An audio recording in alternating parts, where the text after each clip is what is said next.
That's what he thinks. All right, I know most everybody in the room, I'm James Barrow. We're going to be talking about medico-legal considerations in OB today. Kind of got interested in this from several panels I've been on, which we'll talk about later, and a couple of lawsuits that the department's been involved in where I've had to write a narrative. And so I think one of the biggest things is fear of the unknown, and so I'm going to try to dispel a little bit of this today. This is for doctors, for nurses, for everybody. So everybody's involved in this, and as we'll talk about later, lots of different people, healthcare providers can be named in lawsuits. Is there a way to advance the slides, Jenny, without...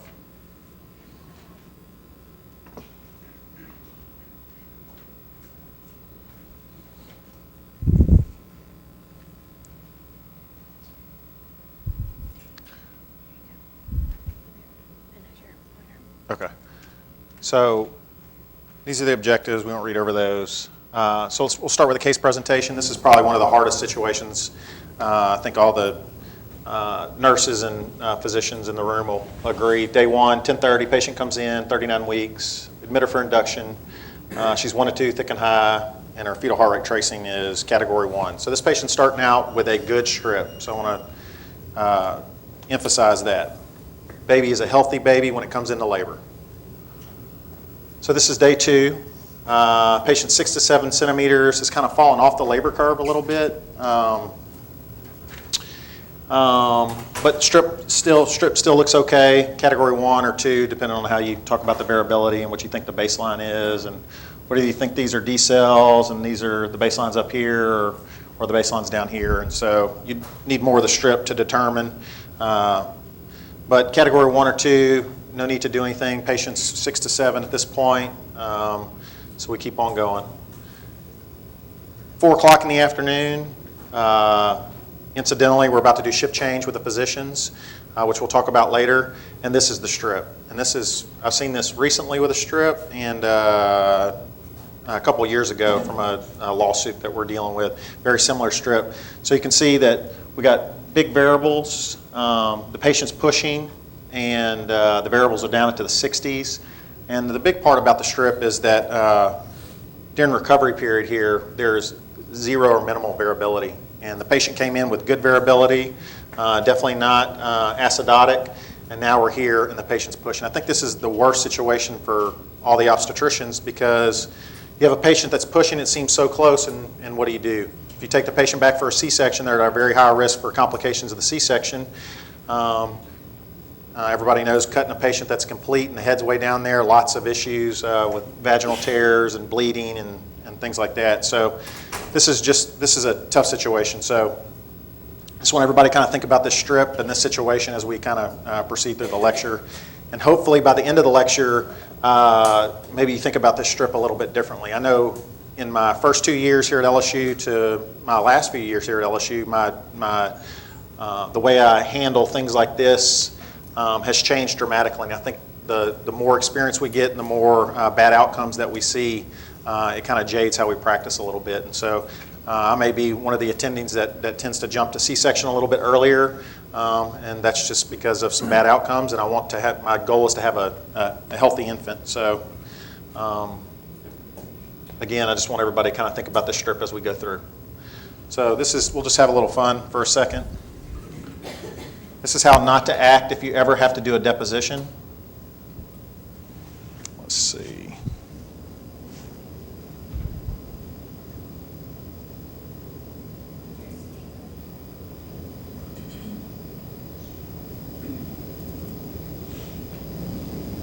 How do I get this over here, Jenny? Okay.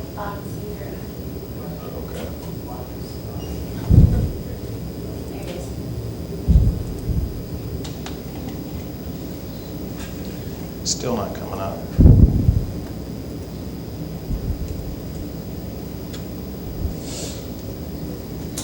Of course.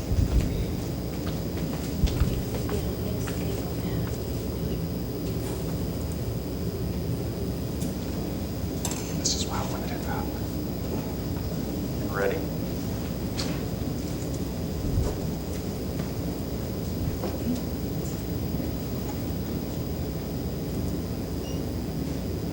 Sorry, guys.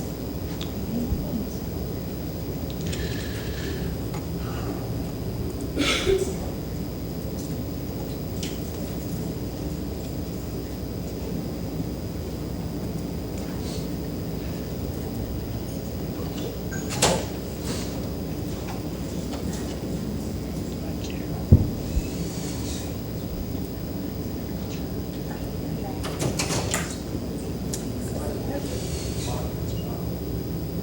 Oh, well, I guess we're not going to have fun. How?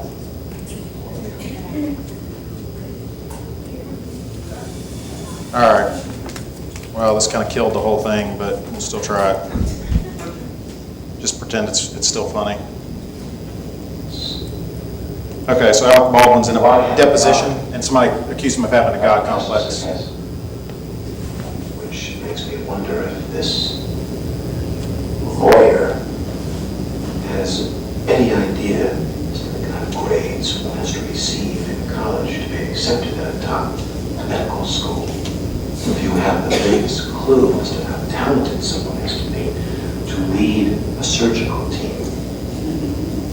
I have an MD from Harvard. I am board certified in cardiothoracic medicine and trauma surgery. I have been awarded citations from 7 different medical boards in New England, and I am never, ever sick at sea. So I ask you, when someone goes into that chapel and they fall on their knees and they pray to God that their wife doesn't miscarry, or that their daughter doesn't bleed to death, or that their mother doesn't suffer acute neural trauma from post-operative shock, who do you think they're praying to? Now, go ahead and read your Bible. Yes. And you go to your church, and with any luck you might win the annual raffle. If you're looking for God, he was in operating room number 2, number 17, and he doesn't like to be second guessed. You ask me if I have a God complex? Let me tell you something. I am God. All right, so probably not what you want to do in a deposition. Is that why you didn't make out to go child? There were a number of other factors. Is that why you removed the healthy over without any scientific diagnosis? Don't you approve my plans, right? Do you have it? All right. So that's pretty good because that's an OB case too. So hopefully we never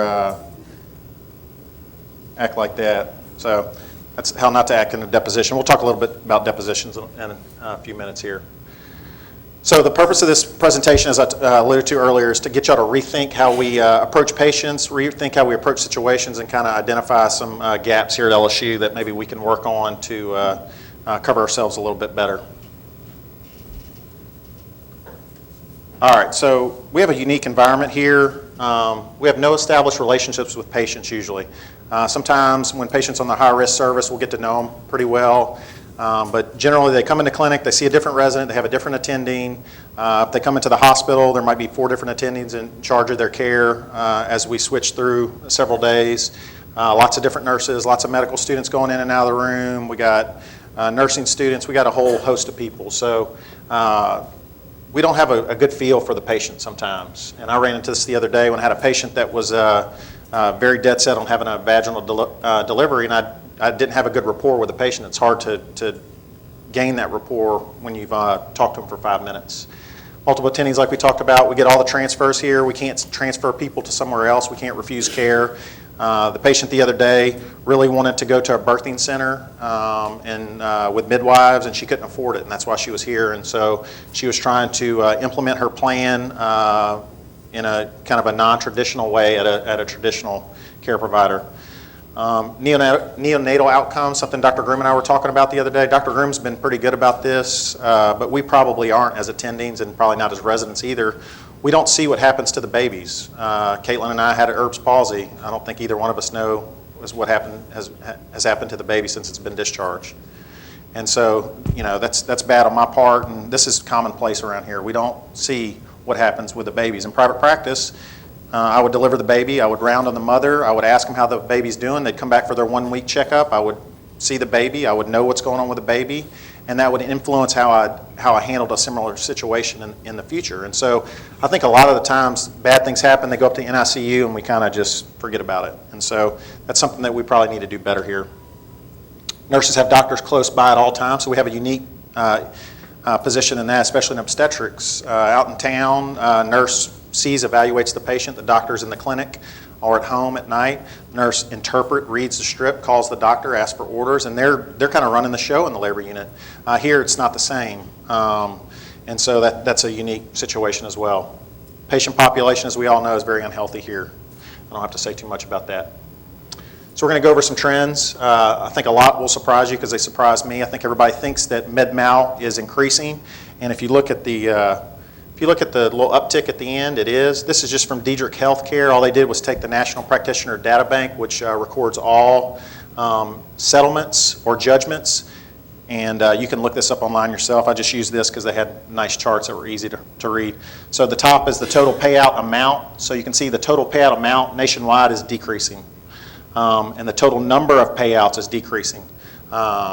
So there are less claims. There are some things that have been put in place over the years to help reform for tort reform, and we'll talk a little bit about those. But med-mal is definitely not having a big rise. It's on the decline.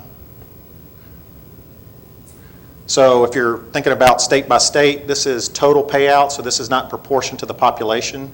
You can see the good states are the gray ones and the blue ones. Kind of the purple and the blue kind of blend here, but kind of around us, the medical malpractice is not too bad. If you really want to get away from it, go up here. So the next point is per capita. So those states have different populations, so naturally the bigger states are going to have higher payouts, but this is per capita. So best states to practice in, North Dakota and Texas, and New York is by far the worst, and they're way past these other states. And so I started looking at this graph, and I was thinking, what's different, and what do these have in common over here? And one thing that I kind of looked at were caps. And if anybody knows what a cap is, it's a limit on damages. So there's 3 types of damages. That's the basics that you need to know from a law perspective. I'm not a lawyer, so I'm going to do my best with all this. But there's non-economic damages. Non-economic is pain and suffering. That's where most of the caps are aimed at, or non-economic damages. Economic damages, in the case of like a CP baby, it's going to be the cost to take care of the baby for the course of the baby's life, okay, or a neurological insult. And that's why CP cases are so lucrative. You have a child that might have a lifespan of 30 or 40 years that needs everyday care, so you can imagine the economic cost to that is going to be really, really high, and that's why a lot of plaintiff attorneys will target these cases, the good ones.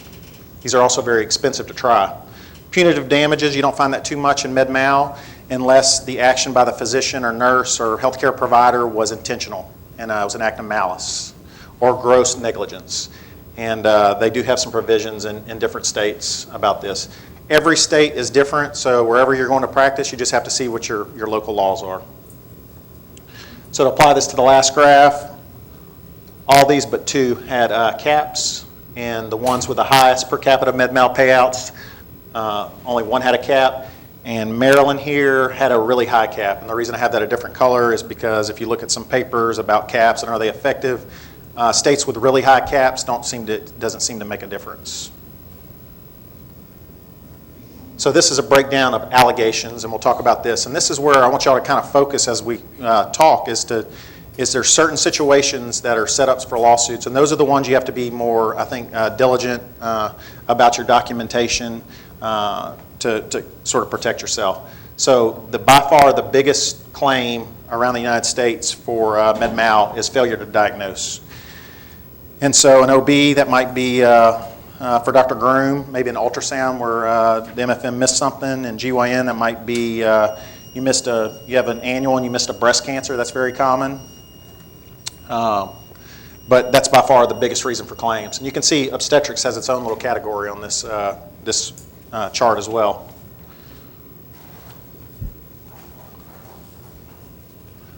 All right, and so the next question this is kind of for the medical students, we're all OB, GYNs in here, is which specialties have the most claims. This is out of New England Journal of Medicine, pretty recent. Neurosurgery is the highest. This is proportionate claims. So the more claims and the fewer physicians in that field, they're going to rank higher on this list. So there's definitely less neurosurgeons than there are OBGYNs. And so, but you can kind of get a flavor for the for which specialties have the most litigious environments. So we'll just talk about some current trends in our field specifically here for a second. ACOG survey, 75% of OBGYNs have been sued in their lifetime. So 3 out of the 4 of the residents, y'all just get ready. It's going to happen. The number one reason for claims in OBGYN, my little one moved up there. Jenny must have done that too. Neurological insult, and that includes brachial plexus injury. So that's something, if we see on the labor unit, we have a low core gas, below 7, we have a possible Erb's palsy, we need to be very, very, very, very proactive in documentation on that patient, me included. Fetal death, maternal death, that's pretty self-explanatory. And then the last bullet point I have there is the landscape is changing. And at the recent conference I went to for this, Jeff Phelan, who is the MD JD that is practicing OB and an attorney, does a lot of professional witness and does a lot in medico-legal areas. He and Adam Snyder, both, who was a defense attorney in Chicago, both said, and if you look at any of the papers, what kind of the trend is going to is not intrapartum. So it used to be, look at the strip, you have a bad strip, the attorney goes back, looks at the strip, and that strip looked bad, baby had a bad outcome, lawsuit. What that's changing to more, and this is for like Hillary and for not our inpatient nurses, but our outpatient nurses, is failure to document or diagnose before the patient comes into labor. And so that seems to be a trend that plaintiff attorneys across the United States are starting to gravitate more. So for instance, a baby that is 4,500 grams, they're expecting us to be able to know the exact weight and to offer the patient the correct, the correct mode of delivery when, we all know the baby's weight could be off by 10%. So this is going to make it a little more difficult, and it makes it a reason why we have to be very diligent in outpatient setting of documenting that we sent the patient a letter, they didn't follow up, with their results and things like that, and that's what they're focusing on a lot. So 1 in 7 OBGYNs not delivering babies. So ACOG always uses this, and I'm going to try to be unbiased in this presentation because I want y'all to think from the plaintiff side as well, the plaintiff attorney, and from the patient that's potentially harmed. And so ACOG uses 1 in 7 OBGYNs not delivering babies, and they say one of the reasons for this is med-mal. But we all know that older physicians, as they get up in their OBGYN practice, they stop doing OB for a number of reasons, taking call, getting up in the middle of the night, things like that. And so that's not quite the whole story. They predict a shortfall of 9,000 to 14,000 OBs, which is good for, where's Del Home? So there you go. The pendulum will swing back for men, Del Home, and you'll be okay. OBs have the second highest liability insurance premiums. Anybody know who has number 1?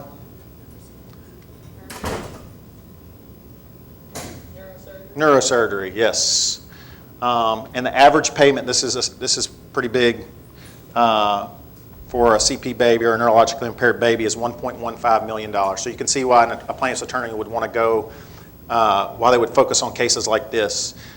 Typical plaintiff attorney, they're going to take their expenses out of the settlement, and then they're going to get 33 to 40%. So they would make quite a bit of money off this case. These cases take long periods of time to get, if they go to trial, sometimes 4 or 5 years. Very expensive for the plaintiff attorney, and it's a risk. They're paying all the expenses up front in anticipation of winning the case. In GYN, what we need to worry about, probably the biggest is breast cancer, failure to diagnose breast cancer. And so when we do a breast exam and we offer patients a mammogram and we have a conversation and they don't want to start their testing till 50, when they're 40, then we need to document all these things in the chart. Average payout for a breast cancer case is $400,000. Ovarian cancer is about $800,000. So you can look at the average payout, and it's usually the life expectancy. The longer the life expectancy from failure to diagnose, the higher the payout's going to be for those economic damages. And then major injury claims and surgery, that would be like getting a ureter or getting into the bowel or something like that. So the biggest reason that patients sue is they have an unexpected outcome. So it's our job to make sure that their expectations, they know their expectations clearly. The biggest way to do that is informed consent. And I think that's something that we need to work on probably in our department.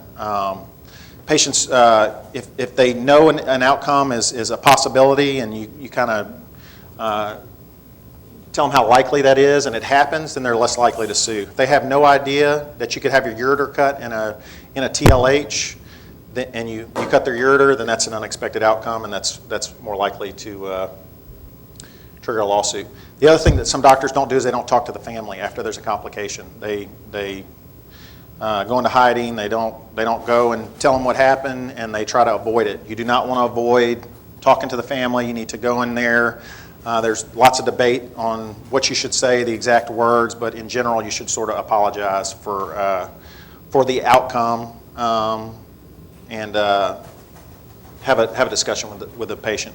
How do you know you're getting sued? If you're in private practice, you'll get a request for records. This will be the first step, and if that happens, you need to be on alert. A subpoena might be coming. If you get subpoenaed, do not contact the attorney for the plaintiff. Contact your insurance provider or your hospital and figure out how to go about that. At the conference, they said that plaintiff's attorneys try all kind of things. Some plaintiff's attorneys will actually call the office and try to talk to the doctor, and they'll talk to them and ask them questions and try to befriend them. And they've had clients that they're defending that have actually talked to the plaintiff's attorney and said, "Oh, he's such a nice guy. He was really reasonable. He knew, where I was coming from." So do not do that. I don't know if that happens around here or not. And again, contact your representative. One thing that they said I didn't think about, they said do not go into the record. I don't know, Mary Lou, well, you can address that later. They seem to think if you went into the record after you got a subpoena that, and there was any kind of discrepancy in the record, that the plaintiff attorney could say that you went and altered the record, even if you didn't. And I know Epic they can tell what you've done and edited, but they just said just to CYA, don't do that. And again, we talked about not talking to the plaintiff attorney. So next, we're going to kind of go through how you make a claim in Louisiana, so y'all understand the process. So the first thing, you file a request for review. This is done there's a website on state government website, Louisiana Division of Administration. You go to the website, the plaintiff attorney can download the form. They basically fill out the form. They pay the filing fee and send it in. This initiates a claim. What happens after the filing? An attorney chairman is selected. These are attorneys, judges, people that get the panel together. In Louisiana, we have a panel process. 3 doctors review the case before, and we'll talk about that in just a second. So the attorney chair is in charge of everything. He assembles the panel. He talks to the plaintiff attorney. They pick a panel member. The defendants pick a panel member, and then the 2 doctors, they pick a 3rd panel member. If a nurse is getting sued, then there's a possibility a nurse will be on the panel. I'm on a panel for a lawsuit in Alexandria right now, and one of the defendants is one of the nurses. And so I'm not sure who's going to be on the panel, but a nurse can be on the panel for another nurse, but a nurse couldn't be on a panel for a physician. Once the panel is convened, they have 180 days to render a decision, and they have to render. The decision has 3 outcomes. We have there was a breach of the standard of care, there was no breach of the standard of care, or they need more information. So first off, they have to establish the standard of care, and we'll talk about the kind of the anatomy of what needs to be proven by the plaintiff's attorney. But basically, that's the first step. So the second step is if a breach occurred, did it cause damages? So there's mistakes made all the time. I would give an easy example is a patient comes in, positive GBS, we don't give her penicillin G, baby comes out, baby does fine, baby goes to the nursery, goes home, never has any early or late sepsis. That was obviously a breach of the standard of care. The standard of care is the patient needs to get penicillin. Doctor missed it, did not fulfill the standard of care, but there was no harm done. So in that case, there would be no lawsuit. So this is just some more information about panels from NOLA.com. So everybody sounds like panel system. When I first heard about panels, like, oh, that's fair. You get 3 doctors, non-biased doctors to look at the case, and I thought it stopped. If the panel said no, then the lawsuit was over, but that's not true. The panel just gives an opinion, and the plaintiff's attorney can still proceed with the claim. So, and in fact, only about 7% of the time do doctors actually rule in favor of the plaintiff in the panel. So doctors are probably a little biased to other doctors, and me and Dr. Groom talked about that, how maybe that is a bad perception too with the panel system, that we're kind of all protecting each other and watching each other's back, and kind of the stats back that up.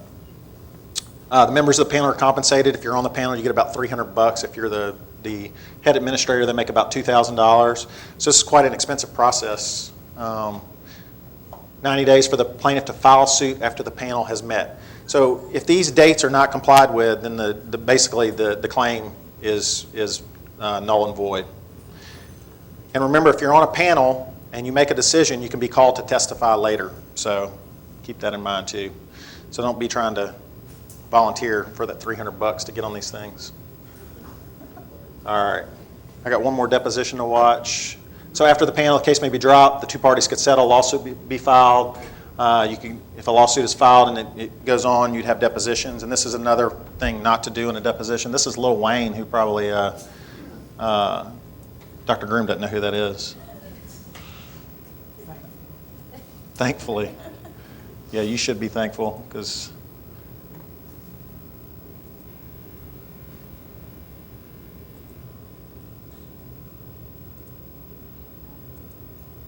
I'm about to give up. Okay, let's drag it over. I hear you huffing, Dr. Groom. I was just going to tell Jenny to go up there and do it for you. Well, I'm not going to tattle. Okay, this is Lil Wayne at deposition. Clearly, Lil Wayne answers to no one. Is that an interview that you actually gave with Katie Curry? The accent game with Katie Curry. Yeah. What's your name? Well, that's not the question. That's a stupid ass question. Okay. You just saw me on there giving an interview with her. Okay. So that was you. Did you perform at the Virgin? Yeah, you don't want to wear a hoodie, you don't want to look at your fingernails, those are all bad things, okay? And the reason I put that up, it's funny, number one, but also, that's admissible in court. So, Lil Wayne goes to court and the jury sees that, I don't think they're going to be too lenient. So, if you ever have to do a deposition, remember, it's recorded for a reason. If the recording hurts you, then the plaintiff's attorney will use the actual recording with the video in court. If it doesn't help their case, then you'll never see it again. So you want to go in, dress nicely, suit, and you want to be respectful, and you want to think about your answers. And if you're worried, then you ask your attorney. But just remember, if you're ever in a deposition, it's admissible in court, and they will use it if you do a job like Lil Wayne did. So. Again, specific to Louisiana, this is only for Louisiana, all physicians, hospitals must participate in this patient compensation fund. The patient compensation fund right now is $828 million that the state sets aside to pay damages to patients.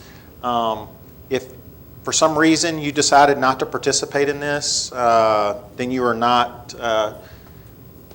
protected by all the tort reform laws like the cap in Louisiana. So you definitely want to make sure. Most hospitals would be, the only situation I could see this happening if you were a private practitioner and you didn't file the correct paperwork or do what you needed to do, this could really get you in the end. In Louisiana, you always hear for OB that the statute of limitations is till the kid is in high school or 20 years, and that's what they told us at the birth conference I went to, but in the statute, and I was talking to Mary Lou about this, there is no mention of 20 years anywhere in the Louisiana statute, and we were trying to figure this out. The statute of limitations is 1 year from diagnosis or recognition of the injury. So obviously, a birth injury, that's going to show up pretty quick. But I guess if failure to diagnose like a breast cancer or something, it has to be within a year, and it cannot exceed 3 years. So that's important. If it's outside the time frame, you're not going to get sued. Or you shouldn't, right? Okay. I guess you always never say never. Always get sued. Yeah, you can always get sued. So this is kind of the anatomy of a lawsuit. The plaintiff bears the burden of proof. All the defense has to do is disprove any of the 4 necessary elements in the med-mal case. So what is the burden of proof? It's different in med-mal or civil law than it is in criminal law. So in criminal law, you always see on TV or whatever, that's where I get up most of my information on courtroom situations, is that the jury it has to be proven beyond a reasonable doubt. Okay, that's a high level of proof in law.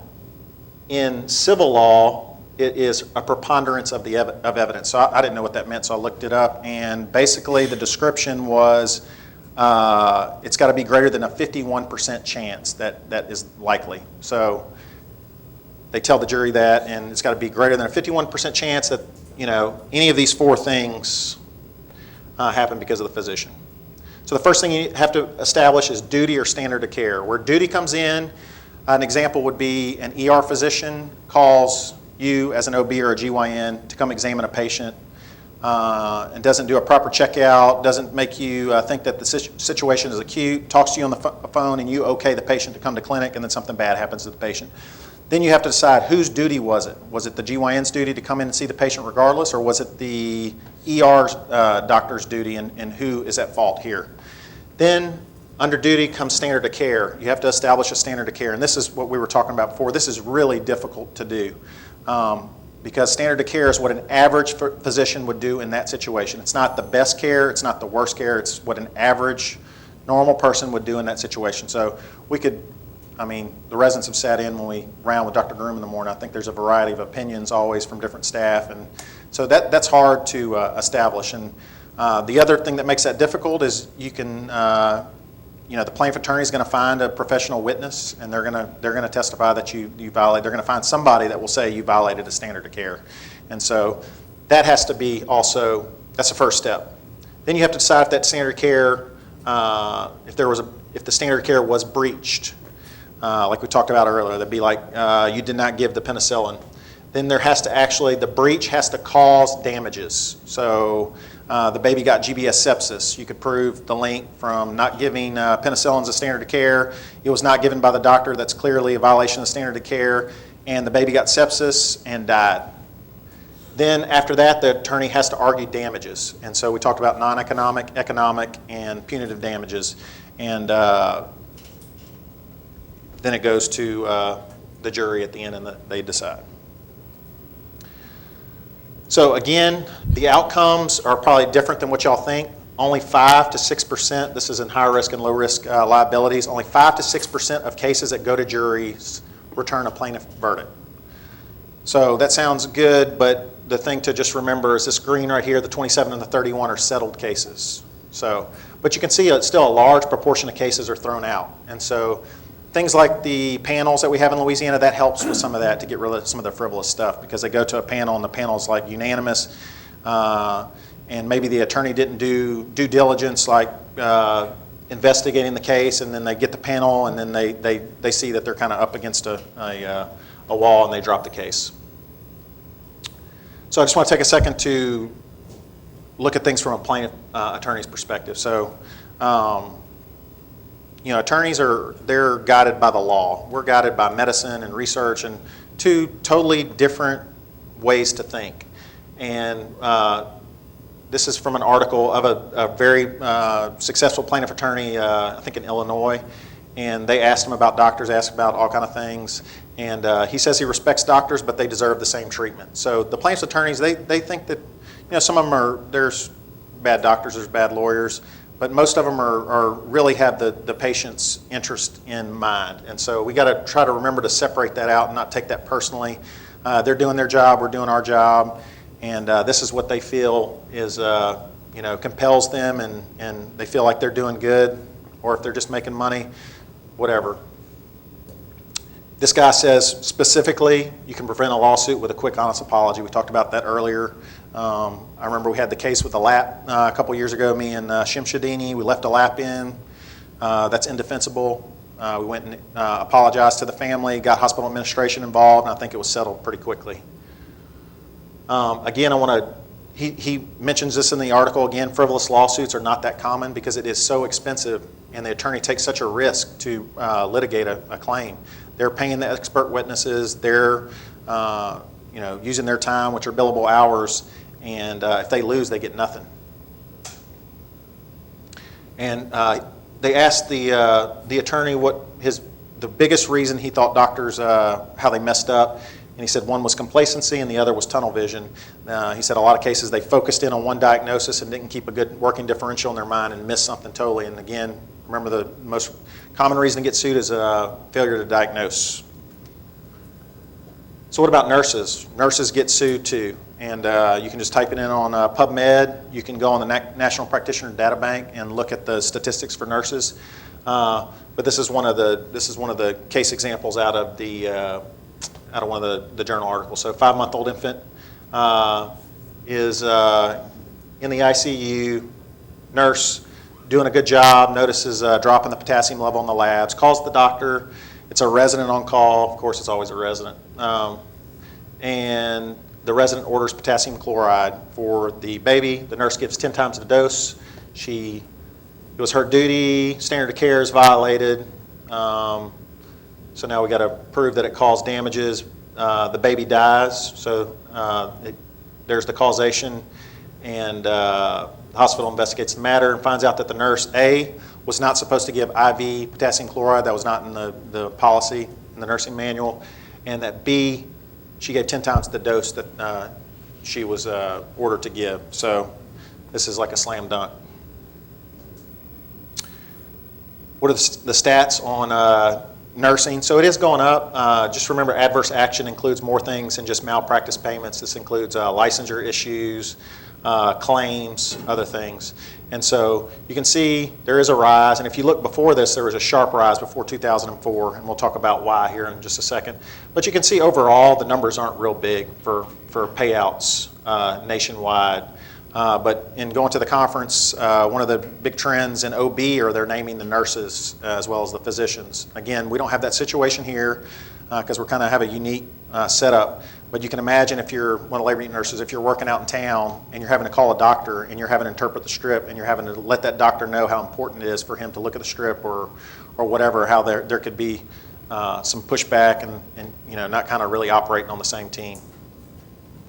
So why are there big increases from 95 to 2001? Delegation. So I think all the nurses can appreciate this, that y'all have more and more responsibility. Hospitals are cutting back with staffing, and so things are delegated. An example on the floor, talking to Huddleston, is the aides taking the blood pressures, and they might put them in, and the nurse taking care of a patient on the floor, the aide may not tell the nurse. The aide may not know that blood pressure is abnormal, that pulse is abnormal, and the nurse doesn't find out for an hour or two. And so delegation is one of the big reasons.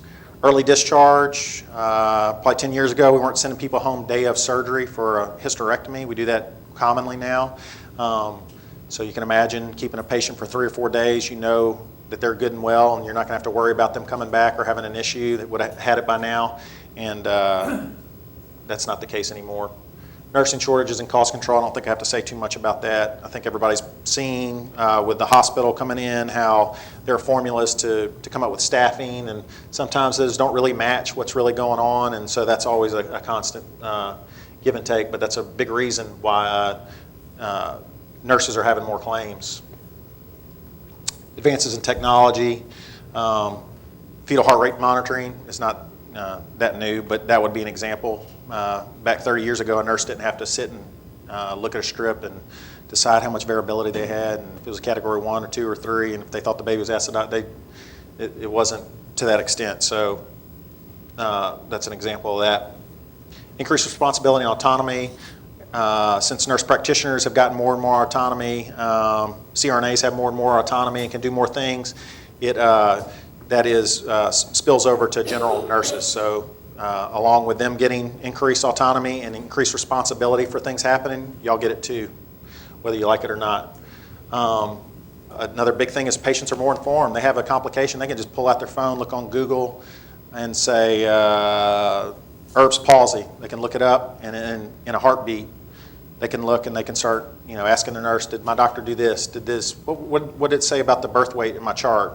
Did blah, blah, blah. And so patients are definitely more educated and definitely have better access to medical information, and so that helps too. And then expanded legal definitions, I talked about that when we were talking about nurse pracs and how that spilled over to general nursing. So what's the best way to deal with a lawsuit? Is just not to get sued, obviously.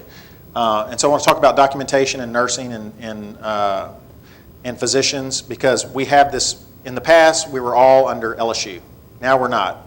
Nurses are under UH, doctors are under LSU. Mary Lou's going to represent us, but if y'all were named in the case, y'all would have a separate attorney. So it's very, very, very important.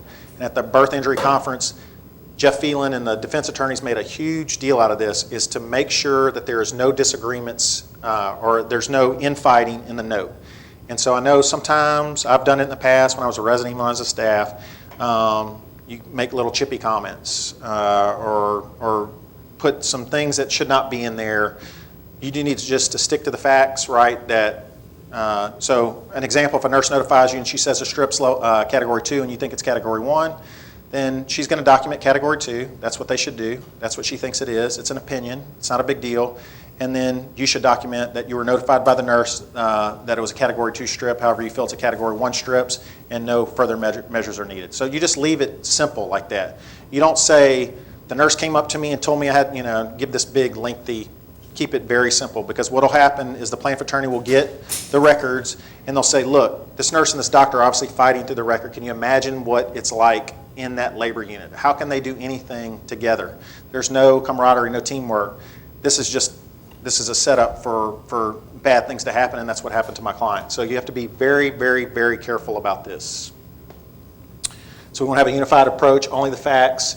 And then a big thing, we probably should do more of this, and we have it for shoulder dystocia, but anytime we have a bad outcome, we probably ought to develop a template and have certain elements of documentation immediately after a possible bad outcome, and especially the ones that are high risk that we could possibly get be involved in a lawsuit for. The biggest one, again, I talked about earlier, is informed consent. Patients sue because they have an unexpected outcome. This is our chance, if you're doing a surgery, if you're doing a delivery, to do that. I think one thing that we've gotten really bad about is letting medical students do, we've talked about in education committee meetings, is letting medical students sign consent forms. That's probably something we just need to, I was talking to Chassie, and Chassie said, I told you that for like 10 years. But we need to do away with that. There needs to be a policy. We should not be letting medical students, especially when it offers VBACing, potential for a vacuum. Those are two areas that are very, very risky for litigation. A lot of the panels I've been on lately have all involved vacuum delivery, and the baby is usually fine. There's not like a major deficit. I had one that it had an Erb's palsy that resolved, but they still wanted damages, and the doctor had put on a vacuum. It was appropriate, but she said the doctor never told me about the vacuum. So that's what they're doing. So the way we can head this off at the pass is good informed consent. We already do root cause analysis here, but if you go to a hospital and you have mistakes and things that are happening and they do not do that, you might want to be the physician champion of that, because root cause analysis is how most everybody is doing this now, and this helps with systems issues. And sometimes it's not the doctor's fault, sometimes it's not the nurse's fault, sometimes it's not the respiratory therapist's fault. It's a system issue that caused the problem. And if you don't have things like this in place, they're going to continue to happen, and you're going to be drug into it. Team atmosphere, I kind of touched on that already. We won't go back into that. And then hospital support. We've had an issue with that because I think Dr. Groom a year or two ago had tried to talk to the hospital before UH took over that we needed a risk management team. And so if you have a potential bad outcome or a bad outcome, that there's a group of people that you can go to that includes like an attorney. And the speakers that came to talk to us at the conference, the two defense attorneys, they were on their hospital. They were permanently employed by the hospital, and when there was a mistake, they were involved like the next day. And it decreased claims, it decreased everything. They settled a lot of cases, and it was very helpful. We do not have that here. So I don't know what to say too much about that. And then we talked about early apology later, and I think that's very, very important. And I've had to do it myself. I've cut a ureter before and left a lap in a patient. Those are two things that I can think of right off the top where I went and talked to the patient. And, I didn't tell the patient, sorry I cut your ureter, I'm an idiot. I just said, things happen. This is one of the things we talked about. This is by far not a normal complication. This is one of the ones that is in the 1% to 2% that shouldn't happen. And she never sued.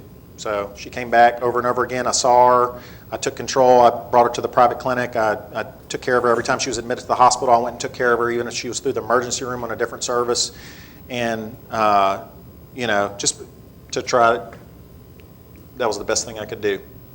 The other thing, I'll tell one quick story, and then I'm going to let Mary Lou take over, is keep off social media. This was a true story from the birth conference at a case in Chicago, or the Illinois area. A doctor was about to go for a 5 o'clock run. She said, about to do my 5 o'clock 7-mile run. This is an OBGYN. Just got called to the hospital for an emergency, hashtag placental abruption. Okay?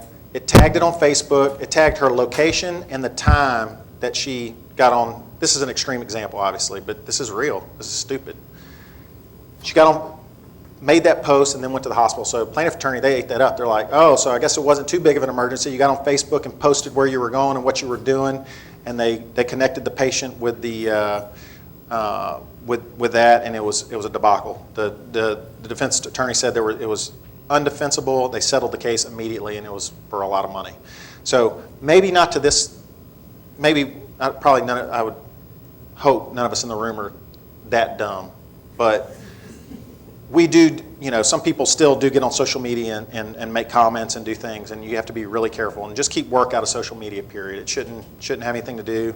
I had a day. That'd be about it. Okay. No pictures. No anything else. Don't tag yourself anywhere. Don't do that. So.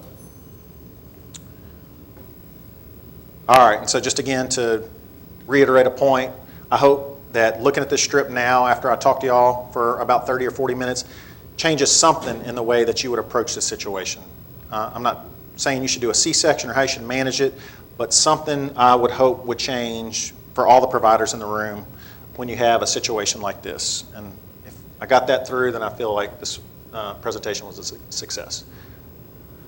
So these are already talked kind of about the gaps at LSU. So the last thing is I want to turn it over to Mary Lou Blackley. She is who handles all of our med-mal cases. So if you're ever sued at LSU, she's going to take care of it. So I forgot to say one important thing when you're in the state system,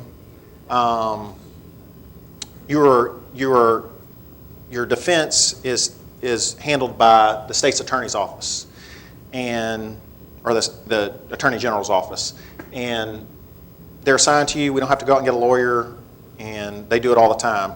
The big thing is that I never knew until recently is if you're named in a lawsuit, they name the resident sometimes, they'll name a nurse, name a doctor, whoever they name. When it comes down to the end of the suit, your name will not go, if they settle it or it goes to trial. Part of the agreement when you're suing a state employee is that they will not be named specifically at the end of the suit. So you might start out as your name in it. And so that's an important thing for residents that are going out. So on every application that you do, the hospital, and I asked Mary Lou about this, how you answer this question legally, and this is for our faculty too, if you ever re-up for privileges or anywhere, they ask if you are currently or have ever been involved in a lawsuit. If it's within this system, you do not legally have to answer yes to that question because the lawsuit is against the hospital, the state, and it's more of a general thing. They're not specific people in the lawsuit unless it's outside a crazy situation like intent to hurt a patient or an intentional act or something like that. So Mary Lou Blackley's been 12 years at the Attorney General's office. She got her JD from LSU in Baton Rouge.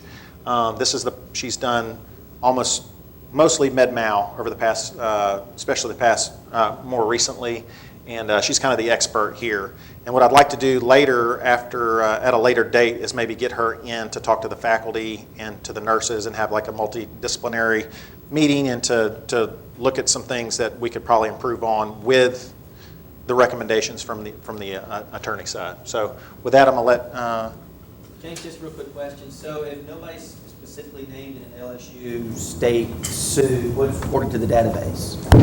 If that person... I'll let her. All right, we gotta word this.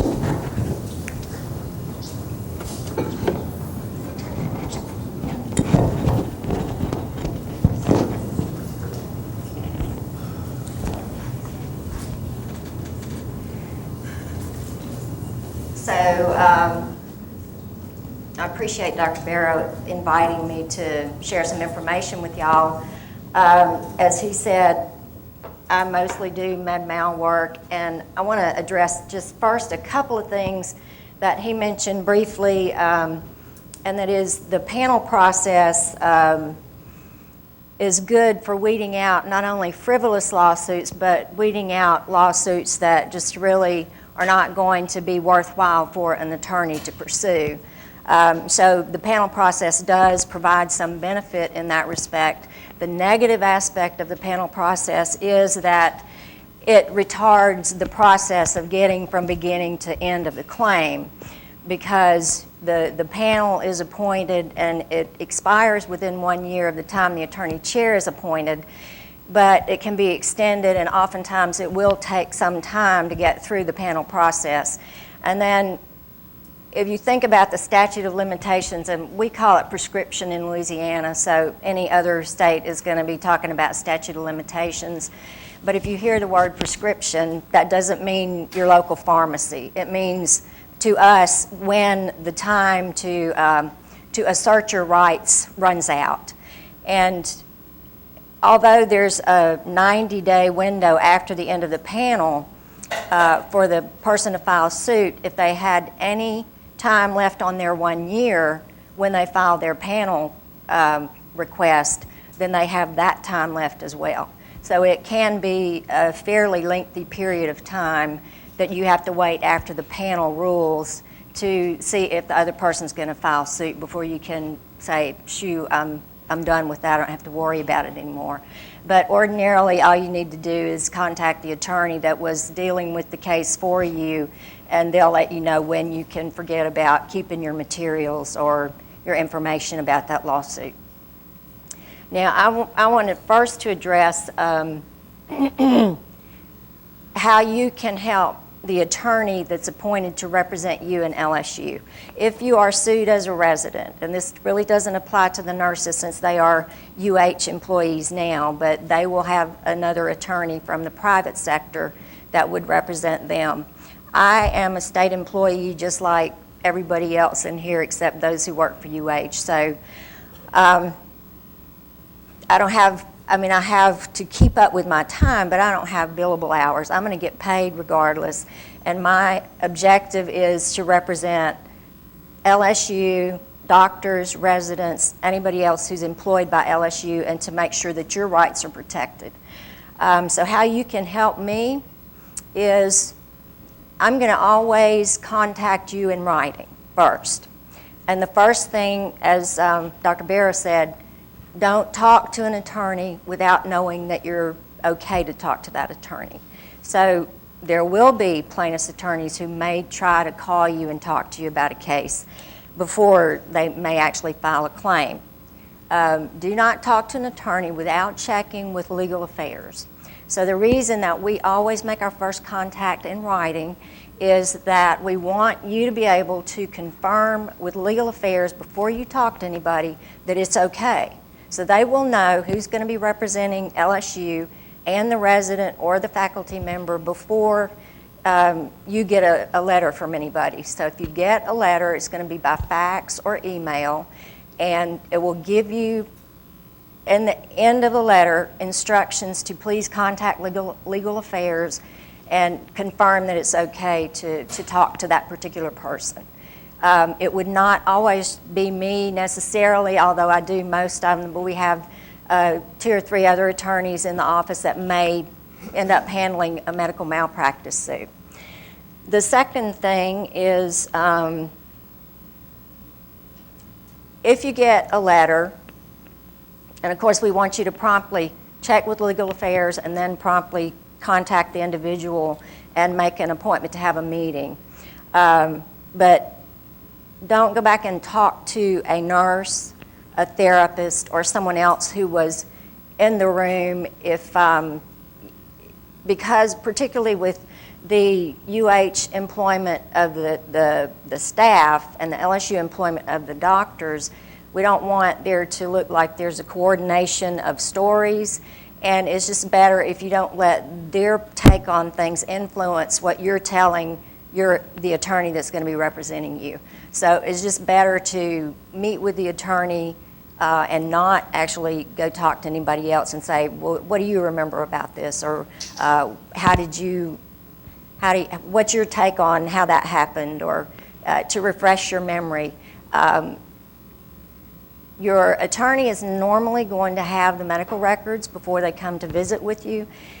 If you need to refresh your memory by going into the computer record, and it can be of benefit to you in terms of meeting with the attorney, it's okay to do that. I wouldn't say don't do that, but don't make any changes, certainly. The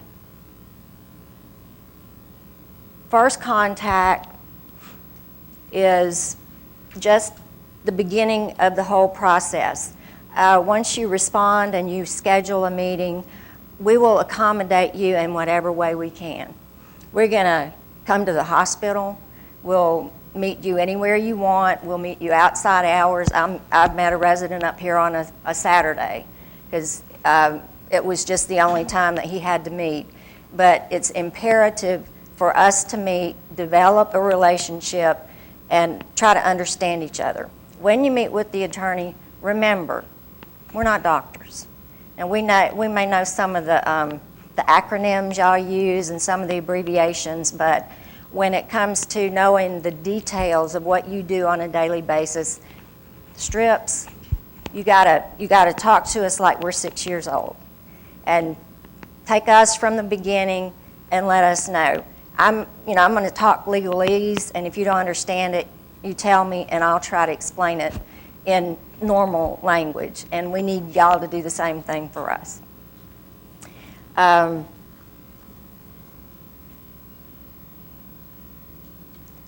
The reason that it's often the residents that we speak to, as opposed to the staff, we're always going to talk to the staff doctor, but oftentimes the resident was the person on the ground at the time the critical incident occurred.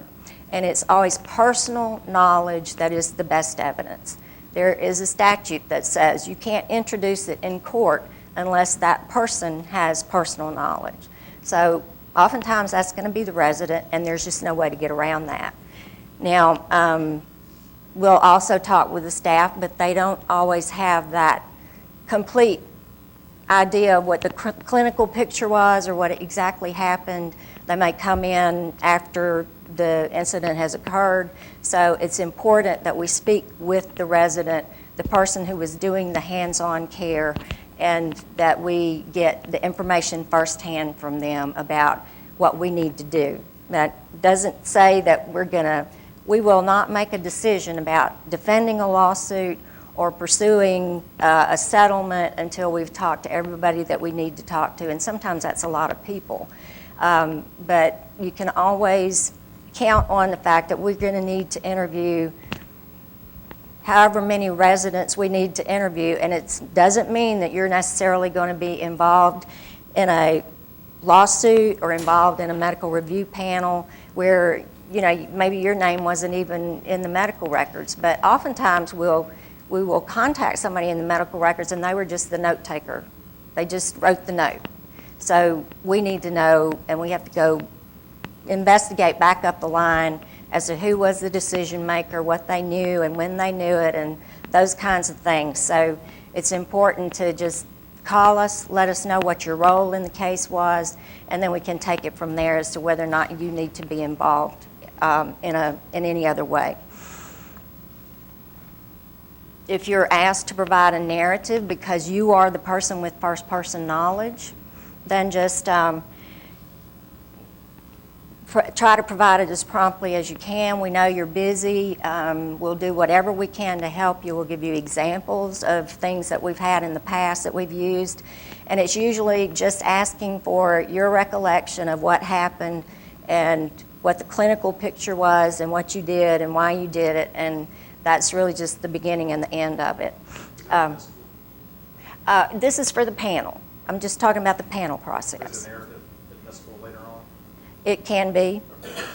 And that brings me to talking about the last thing I wanted to mention about helping the attorney is most of you residents, you're not gonna wind up here in the neighborhood.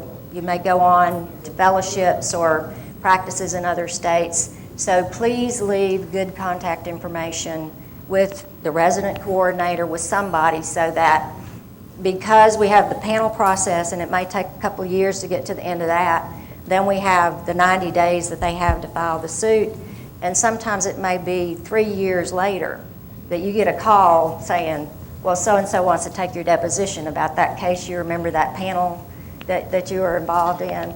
And so we just need to be able to get in contact with you wherever you may be.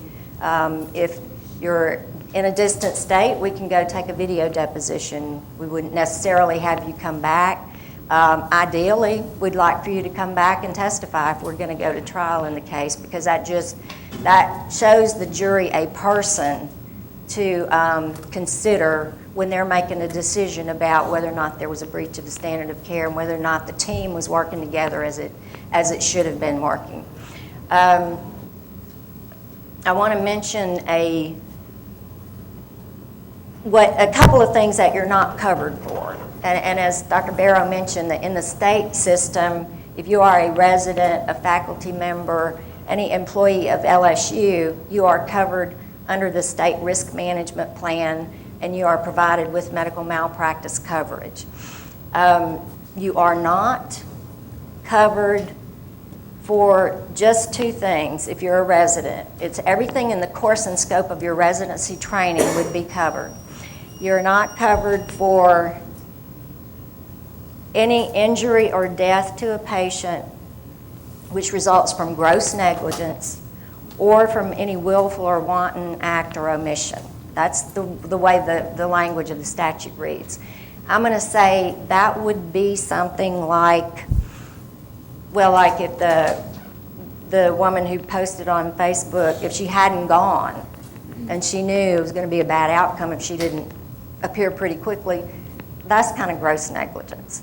It's something that indicates such a callous disregard of the patient's safety that you can say the doctor knew or should have known something bad was going to come out. And so that's just the way you can think about it, is this callous disregard for the patient's health. The other thing that you're not covered for as a resident is moonlighting. So if you're doing something that's not part of your residency, that's not going to be covered under the state system. And then there are a few miscellaneous things I wanted to mention. I think Dr. Barrow mentioned depositions, and that's part of the discovery process. When you can do part of the discovery process in the panel or when you get to lawsuit. It just depends on what that particular situation demands in terms of discovering what went on and putting it on the record. And I know that there is a peer review process that takes place in the hospital when any kind of adverse event occurs or some unexpected outcome. What I want you to know is that peer review material, if you are asked to give a statement for a peer review committee, a Sentinel event committee, anybody who's reviewing as part of the hospital's quality assurance program, that material is confidential. It is not subject to discovery, and it cannot be subpoenaed. So the reason I say this is that oftentimes people may write something for the peer review, and then maybe an attorney asks them for something later, and they say, oh, well, I'll just send this.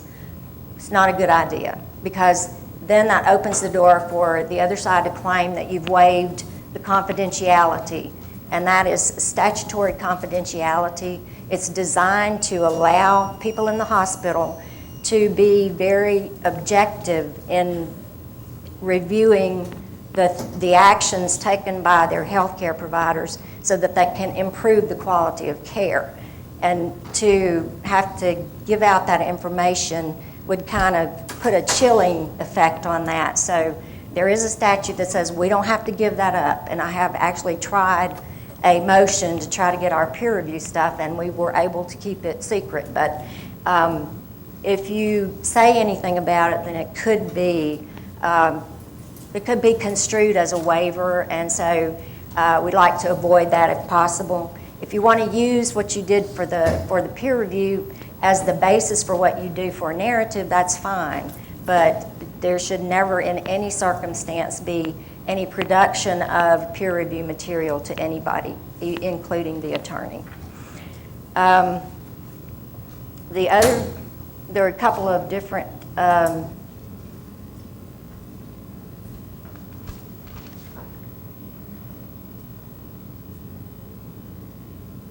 there is an exception to that, and this will only be of interest to you if you get involved in a credentialing or privilege issue, and the doctor whose privileges may be affected by what happened in that circumstance can get the record. So that's one exception to that rule.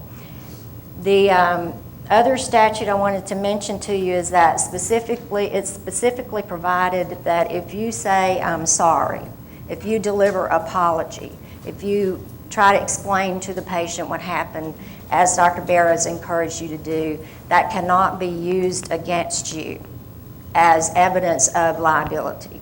So, sad to say, many people have tried and in the past have been able to use the doctor coming in and saying, "I'm sorry," as an indication, well, they were at fault. They said, "I'm sorry," so that means they are acknowledging fault. It is not a situation where that's admissible anymore.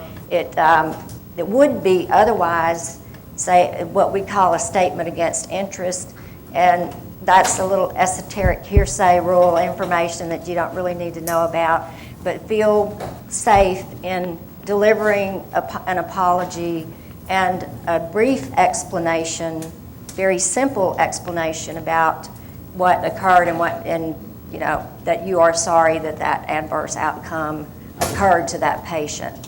So that cannot be used against you. And also I would say, if you are asked to be involved in a medical review panel case or a case that's gone on to lawsuit, please do keep the contact information of the attorney that you were working with, so that you may, down the line, need to know what the status of that case is. Say you're applying for liability insurance and the insurance company wants to know. Now, that information is whether or not you are involved as a defendant in a medical review panel complaint. That information is not a reportable event. So you don't have to report it, and let me make sure I get it, what the statute says correct. It is not reportable by any healthcare provider, that would be you, to the Louisiana State Board of Medical Examiners, any other state board that does similar licensing, any credentialing board of a clinic, hospital, a health insurance company, or a managed care company. That's not to say you don't have to put it on a liability insurance application. And it's not infrequent that I get inquiries from former residents who need information about the pendency of a lawsuit or the pendency of a medical review panel when it comes to their liability insurance. So it's helpful to keep the contact information so that you know who you need to contact if you're asked for a letter or any explanation of what the status of a case is. If you were not named as a defendant in the medical review panel complaint, then you don't need to worry about it, period, because you're not a target. If you were named then you would only have to report it to a liability carrier that you were seeking coverage from. If you are involved in a lawsuit, that's a different story. That is not confidential, it's a matter of public record, and so you would need to report that. Any questions? Yes?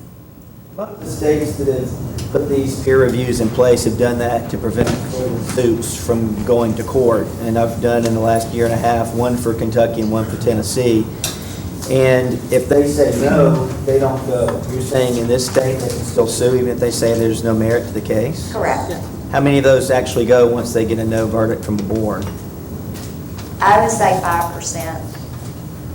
It does serve to weed out a lot of suits that would have gone directly to a lawsuit before. So it does cut down on a lot of lawsuits that just have no merit, even some that might have merit. And then the other aspect of it is if the panel rules in favor of the hospital or the doctors, you have 3 automatic expert witnesses on your side, and then they have to go out and get an expert witness. If it's, in general, unless it's cutting off the wrong leg or leaving a lap sponge in, they have to have an expert to say that there was a breach of the standard of care. So oftentimes they may even file a lawsuit, but if they're not able to find an expert witness, then you can get it dismissed on a motion. So that does help cut down on the frivolous litigation and the huge cost of defending such a claim. So I find the panel process is worthwhile to participate in. All right, anything else? So the LSU attorneys and UH attorneys do not work in collaboration now? Yes, we There's a do. We know, doctor both. you know, I know that the Petit firm is doing most of the UH defense work, and we work together all the time. It's just that there would be a private panel. The panel would be the same, but there's a private panel for UH, and there's a state panel for the doctors, and we would hope that there would always be a united defense. You know, in some cases, it's just not going to be possible, but most of the time, it's going to be united and it's going to be cooperative. Well, the other thing I wanted to mention is just gone out of my mind. Any other questions? All right, I know we ran over, so thank y'all for y'all's time.